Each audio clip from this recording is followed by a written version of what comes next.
Is there really a website that saves you money on virtually every online purchase?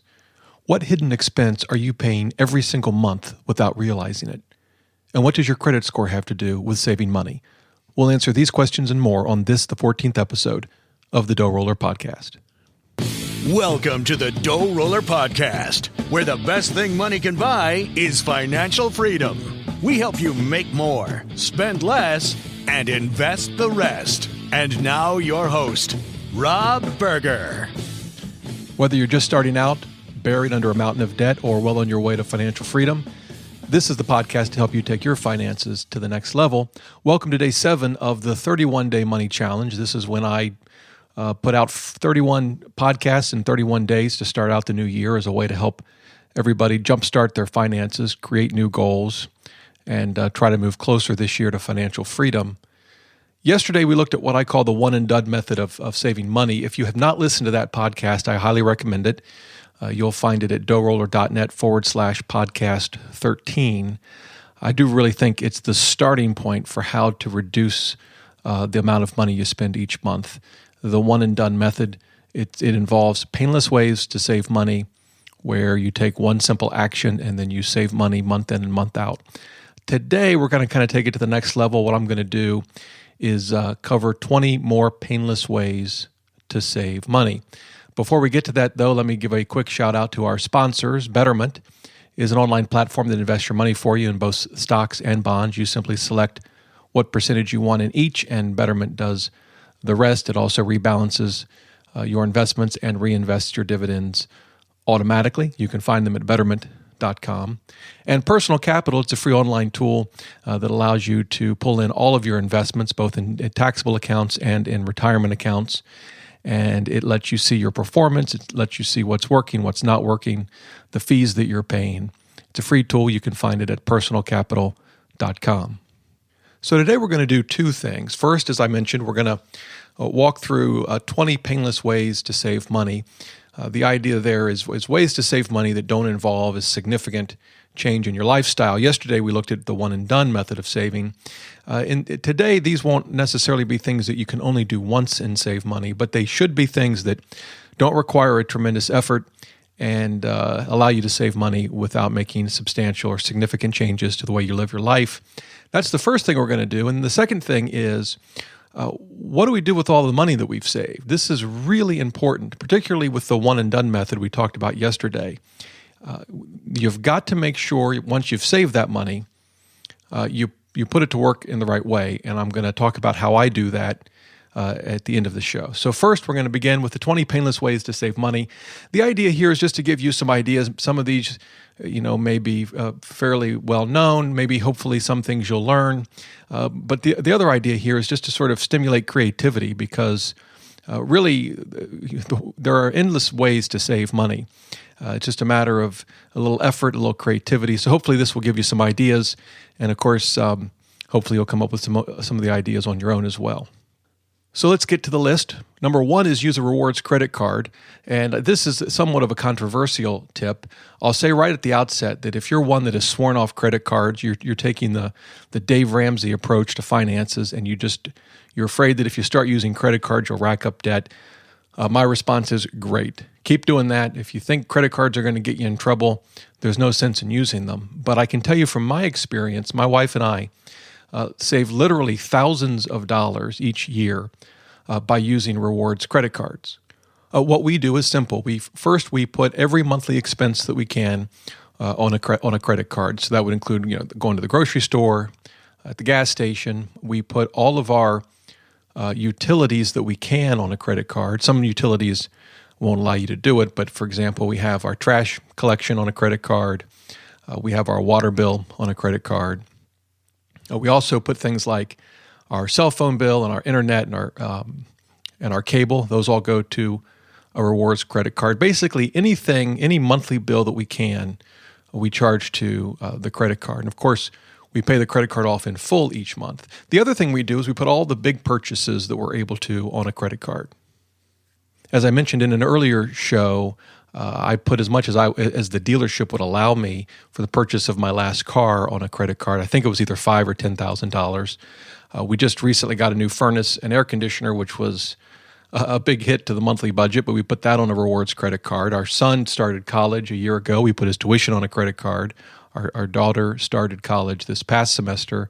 We put her tuition on a credit card. Again, we had saved up for their education, so we were able to pay the card off that month. But by putting all of these expenses on the right credit card, we have been able to generate well over $1,000 every year in basically free money.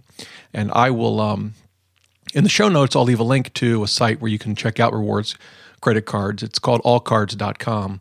I cover credit cards on DoughRoller some, but I think allcards.com is just more comprehensive. It's another site that I founded, and you can check out rewards credit cards there. But that's tip number one. Tip number two is to use a site called Ebates. I'll leave a link again in the show notes, but Ebates is a site that allows you to sign up as free.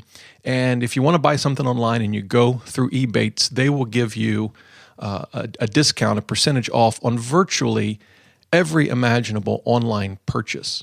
I'm looking at the site now, and just as an example, they have 6% cash back at Petco, 6% cash back at Kohl's, 3% at The Limited, 3% at Amazon, 6% at Land's End, 5% at Hewlett-Packard. I mean, the list goes on and on and on. And it's a site that I've talked about in the past, I've used. It's very, as I said, it's very easy to use and it's free. And so if you're going to make an online purchase, why not get some cash back for doing it?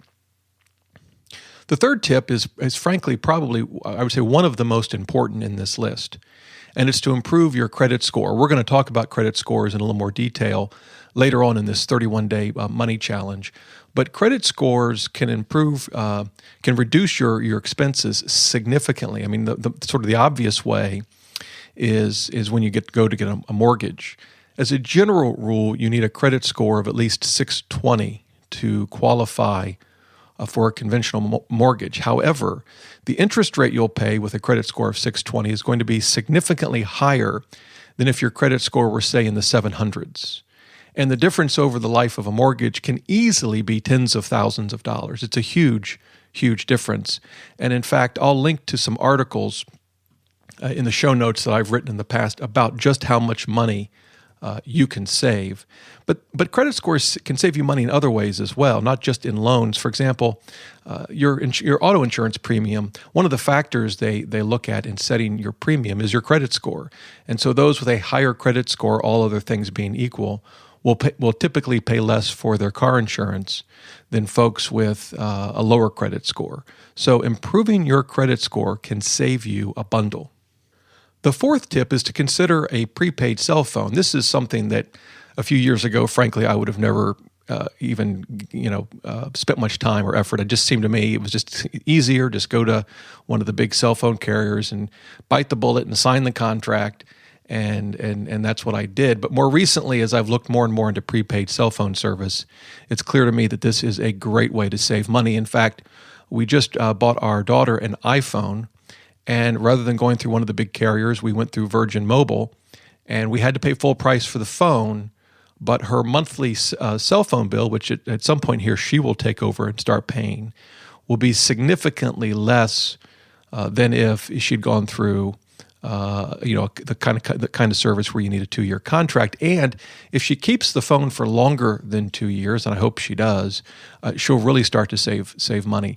For me, I'm taking a serious look at Republic Wireless, which is another prepaid cell phone option. They don't have the iPhone. They do have a good phone, the Moto X, and you can get monthly service for as low as about $10. It's an excellent option. It's probably what I'm going to go to when my contract with my current carrier expires. I will leave, again, links to those options in the show notes.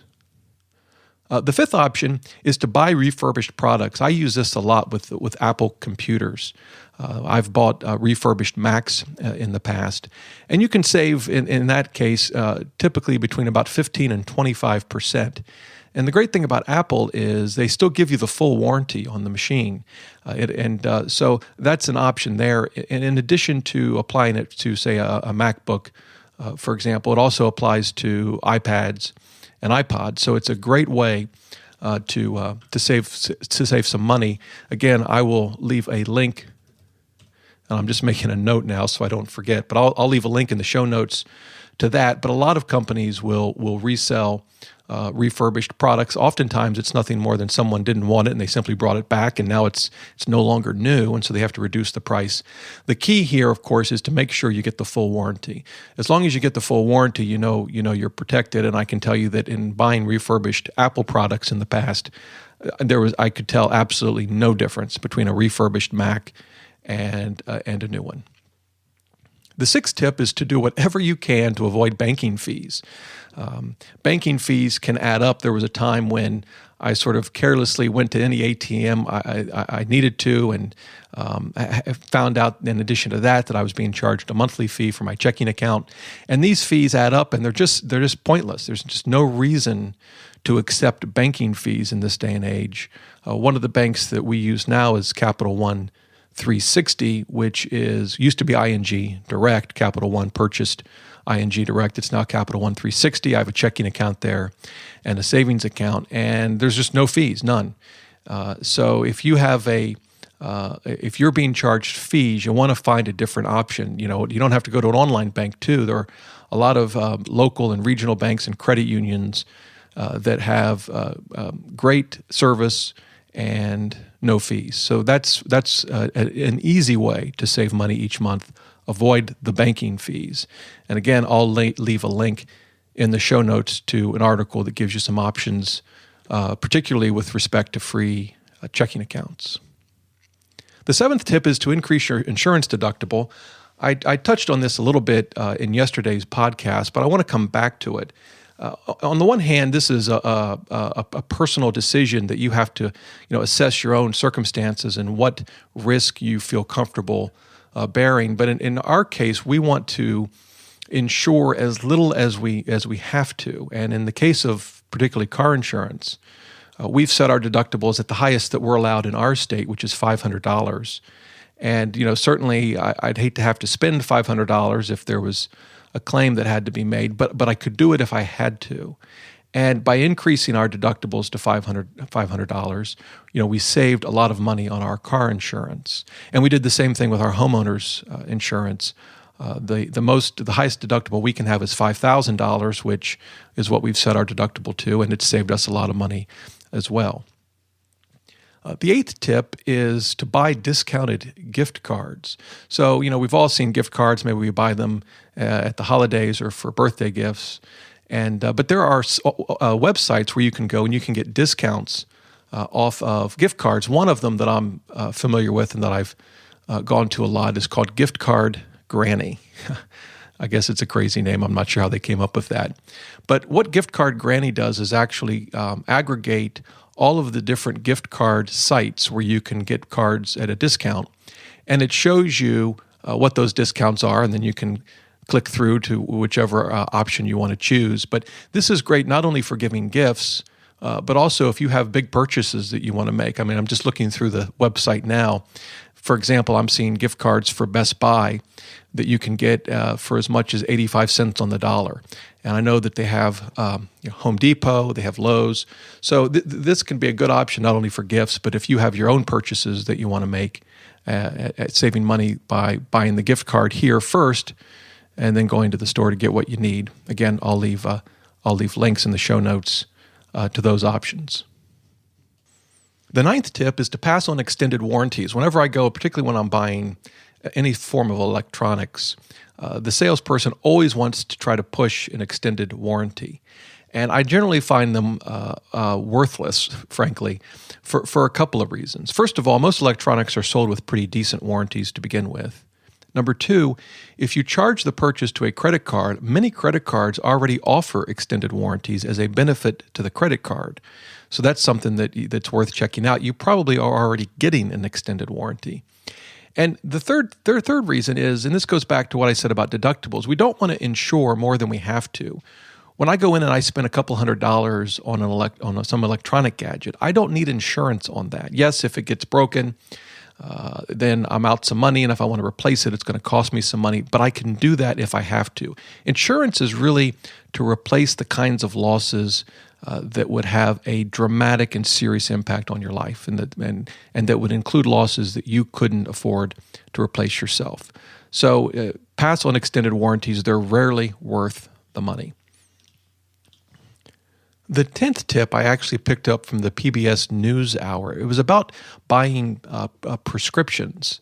And one of the things it mentioned was a website called GoodRx.com, and I'll again link to it in the show notes.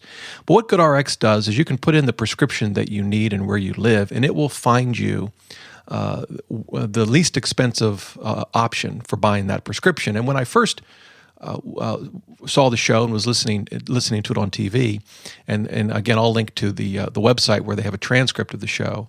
My first reaction was, well, this isn't for me. I have insurance, and we have whatever the copay is for a prescription. But then I learned that through GoodRx you can often find the prescription for even less than the amount of your copay if you're insured.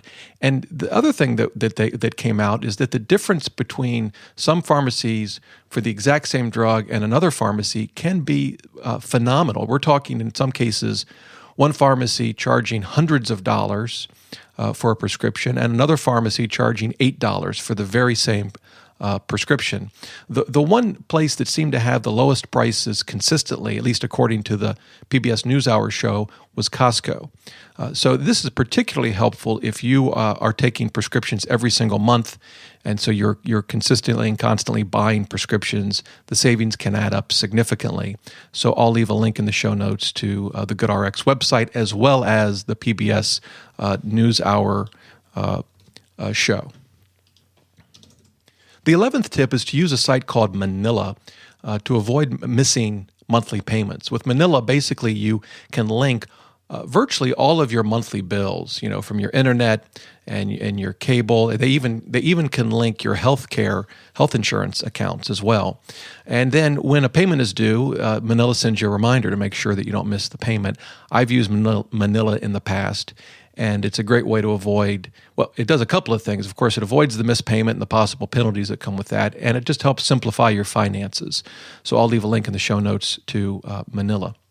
The 12th tip is to check the expense ratios of your mutual funds. This is the hidden expense that all of us pay sometimes without realizing it.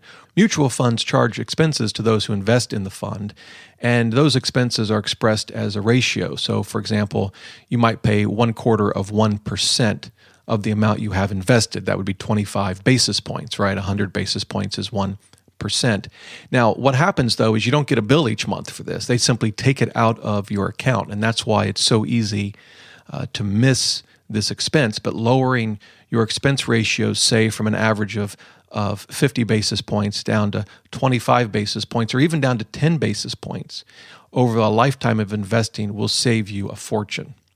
The 13th tip is to pay your car insurance and your life insurance semi-annually or even annually. Insurance companies will charge you more to pay your premiums on a monthly basis. When we receive our semi-annual car insurance bill, they always give us an option to pay on a monthly basis or a quarterly basis, but these options are more expensive, so we never take them. We always pay the full 6-month premium at one time. Now, that does take some planning, as we talked about in the budget episodes, but if you're saving each month for that bill and you know when it's going to come in, you should have the money to pay it, and it'll save you some money. We do the same thing with our life insurance premium by paying it once a year. The 14th tip is to use a digital thermostat, and for me, the key word there is use. We had a digital thermostat for years that, frankly, I didn't use. We didn't actually program it. We just used it like a regular old thermostat, and so basically it wasn't doing us any good. But when we got our new furnace a few weeks ago and I was really focused on costs and trying to reduce our monthly bills, I went and I made sure to program the thermostat. So, for example, once we go to bed in the winter, the temperature goes down several degrees because you're in bed, you're under the covers, you don't need the thermostat and the furnace at full tilt. So with a digital thermostat, a programmable thermostat, we just bring down the temperature, and we can do the same thing during those times of the day when we're typically not at home. And it's, again, just a very easy way to save money, I will include a link in the show notes to some digital thermostats on Amazon. That's where I've purchased mine in the past, and they usually have the best deals. The 15th tip is to use CFL or even better, LED bulbs in your home. These save money in two ways. First, of course, they reduce the power consumption as compared to more traditional incandescent bulbs. And the second thing they do is they reduce the cost over a long period of time of the light bulbs. CFL and LED bulbs are more expensive. LED bulbs are really expensive, but they last forever. And so over 5, 10, 15, 20 years, you'll spend a lot less on light bulbs than you will if you stick with the more traditional incandescent bulbs. The 16th tip is one that I learned the hard way recently, and it's this: always get quotes for big purchases. When we had our furnace replaced, I'm sorry to say I didn't get quotes. The furnace went out, we were freezing, and I got a company that was reputable as far as I know, but I did not get quotes, and for that I regret that, because that was a big purchase, and we are about to make another big purchase. We are going to get a backup generator, which is money that frankly I kind of hate to spend, but unfortunately where we live our power goes out all the time. About a year and a half ago, in the middle of the summer, it was out for 8 days, which was just brutal. Well, for this purchase, I did get quotes, and the differences were startling. I mean, this is a big purchase, but the difference in quotes for the exact same thing ranged from about $1,000 to $1,500. And so in the end, we're going to save it'll come out to about $1,300 or $1,400 just by taking the time to get a couple of quotes. The 17th tip is to work from home as much as you can. I know with some jobs that's just not impossible. It's just not possible. In my last employer, for whatever reason, my manager just wouldn't let me work from home, which was frustrating because the job that I have could easily have been done from home at least some number of days. In my current job, I'm able to work from home as much as I want to, and it saved us a fortune in commuting costs, gas, wear and tear on the car. It saved us for money in terms of parking. It really is a great way to save money if you can make it happen. The 18th tip is one that, frankly, I don't do, but I know a lot of people that do, and so I'm going to mention it here, and that is to use coupons. You know, I mentioned extreme couponing in yesterday's show. It's not something that I've ever done, and it's just not my way of saving money, but I know a lot of people do. And so if you're into extreme couponing, or it's something you want to consider, I have a site that I want to recommend, and it's called The Crazy Coupon Lady. I'll leave a link in the show notes. It's run by a couple of women who are extreme couponers, and it's probably one of the most popular couponing sites out there. And so I thought I'd mention that for those that like that approach to saving money. As I said, I'll leave a link in the show notes. Number 19. Drive your car longer. You know, there's a lot of debate about buying used versus new cars, and you can save some money buying a used car, but frankly, the best way to save money on cars, apart from not having one to begin with, which is not maybe not realistic for a lot of people, is to drive your car longer. That's how you can really save some money. Our cars, we have one that's 12 years old. My wife drives that and loves it, doesn't have any plans to get rid of it. We have a van that's now 9 years old with 160,000 miles on it. It rides great. And again, it's gotten beat up a little bit, but we have absolutely no plans of selling it. And the longer we can keep those cars, the more money we'll save. The 20th tip for today, the 20th and last painless way to save money, is to roll over your 401k to an IRA when you leave your job. Now, why do I suggest that? Well, the biggest reason is that with an IRA, first of all, with an IRA, you have the option to open it wherever you'd like. You can open it with an online broker, and I'll leave links with some options there. But you can also open it with a mutual fund company. My rollover IRAs are with Vanguard. And the reason I did that is because with Vanguard, I can choose the investments that I want. With a 401k, you're stuck with the options that your employer gives you. And at Vanguard, the cost of the investments there is about as low as you can possibly get. And so by rolling over my past 401ks to an IRA, I've saved a substantial amount of money in investment expenses. So those are the 20 painless ways to save money that I have for you today. If you have others and want to share them with us, shoot me an email at dr@doughroller.net, Or better yet, leave a voicemail message. Just go to speakpipe.com/DoughRoller. You can leave a voicemail message with your name and money-saving tip, and perhaps I'll play those on a future episode. Okay, so before we close out today's podcast, I want to go to the second part that I mentioned earlier, and that is, so what do we do with all of this money that we're saving?